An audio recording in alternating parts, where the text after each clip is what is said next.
যে কায়দায় হোক এমপি হয়ে গেছে, সে যে কায়দায় হোক, কোন কায়দায় যে হয়েছে আমার ব্যাখ্যা করা লাগবে না, সব আপনারা জানেন। তো যে কায়দায় হোক এমপি হয়ে গেছে, পরের দিন সংবর্ধনা হচ্ছে, বহুত ফুলের মালা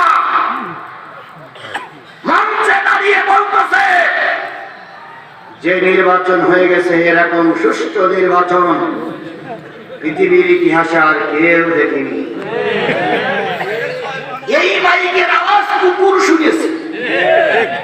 কুকুর ছিল বট গাছের নিচে শুয়ে, কুকুর মাথা উঁচু করে বলতে কথাটা কি হলো, কালকে তো আমি ভোট কেন্দ্রের বারান্দায় শুয়েছিলাম, কেউ তো ভোট দিতে আসেনি। আর ও বলতে সুষ্ঠু নির্বাচন হয়েছে, কথা বলেন কথা বলেন কথা বলেন।